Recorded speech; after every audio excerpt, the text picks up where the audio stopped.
Magandang araw sa ating mga grade 11 students. Ang video presentation na to ay ginawa para sa mga nais mag-advance study at mas maging handa sa mga aralin sa second term ng mabisang komunikasyon. Isa sa mga core subjects ng senior high school. So, mga nilalaman ng video presentation na to, ito ay para sa second term.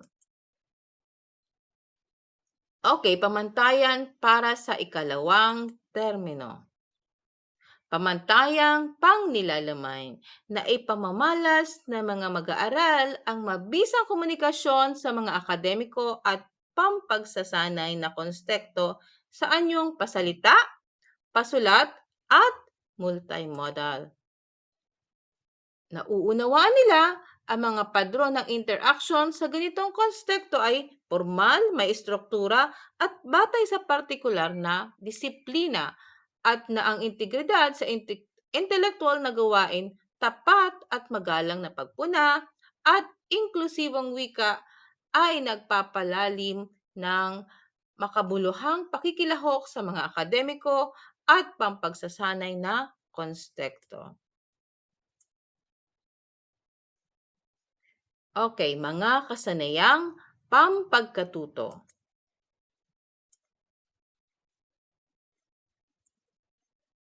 Pagbibigay kahulugan sa mga akademiko at teknikal na tekstong pasalita, pasulat, at multimodal at kung paano ito hinuhubog ng audience, layon, at konteksto.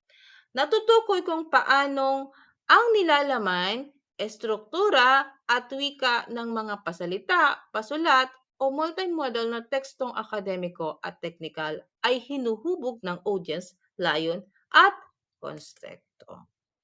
Pangalawa, nagagamit ang iba't ibang estratehiya sa kritikal na pakikinig, pagbasa, at panunood upang maunawaan ang mga tekstong akademiko at teknikal. Okay, sunod, nabibigyan kahulugan ang datos na nakalarawan sa mga multimodal na anyo. Halimbawa, chart, talahanayan, figura at iba pa. And lastly, nagagamit ang angkop ng mga estratehiya sa pag-unawa ng mga salitang di pamilyar kabilang na ang espesyalisadong termino. Okay, kasanayang pampagkatuto mabisang pakikilahok sa mga interaktibong komunikasyon sa kontekstong akademiko at pampagsasanay.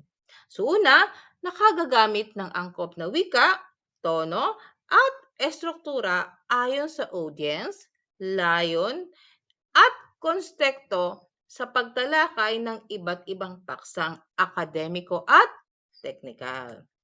So pangalawa, nakasusunod sa mga pamamaraan, panutok o proseso sa anyong pasalita, pasulat o multimodal.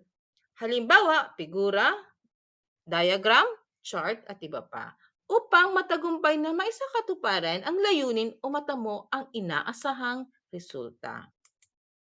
Okay, next, nakikilahok ng may kabuluhan sa mga akademiko o teknikal na lektura, presentasyon o diskusyon sa pamamagitan ng pagtatanong, pagbibigay na puna o mungkahi at angkop na pagtugon. At ang panghuli, nakikibahagi sa kolaboratibong gawaing akademiko at teknikal. So halimbawa, panukalang proyekto, teknikal na ulat, lektura, manual at iba pa upang magamit ang kaalaman at kakayahan ng bawat isa at makamit ang kolektibong layunin. Okay, ito ang sunod na kasanayang pampagkatuto. Malinaw at maayos na pagpapahayag ng mga ideya sa anyong pasalita, pasulat, at multimodal para sa tiyak na layon, audience, at konsepto. So una, nakabubuo ng maayos na tekstong akademiko at teknikal na nagpapamalas ng kamalayan, at pagsasaalang-alang sa audience at layon. So halimbawa, presentasyong may visual aid, sanaysay, ulat sa pananaliksik, at pagsusuri at iba pa. So pangalawa, naipaliliwanag ang mga konsepto gamit ang angkop na bokabularyo at wikang akademiko at teknikal at representasyong multimodal. So halimbawa, diagram, graph, chart, infographic at iba pa. Pinoprotektahan ang mga pribadong datos. Okay, at ang pangatlo, nakagagawa ng diagram, chart, balangkas, buod, synopsis, o paraphrase para sa mga tekstong pasalita, pasulat, o multimodal. At lastly, nakagagamit ng mga ethical na pamantayan. So halimbawa, wastong pagsipi, deklarasyon ng paggamit ng AI, pag-iwas sa plagiarism at iba pa. Sa pagbuo ng mga mahabang akademiko at technical na tekstong pasalita, pasulat at multimodal. Okay, kasanayang pampagkatutong pagninilay sa mga proseso at pagbibigay kahulugan, pakikilahok at pagpapahayag sa kontekstong akademiko at pampagsasanay.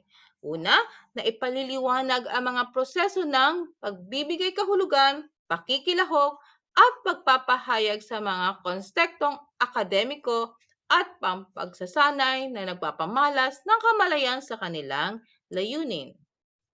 So pangalawa, nakasusuri ng sariling pakikilahok sa kontekstong akademiko at pampagsasanay na may pagtukoy sa mga kalakasan at mga aspektong nangangailangan ng paglinang upang mapaunlad ang pagganap at mahubog ang panghabang buhay na pagkatuto.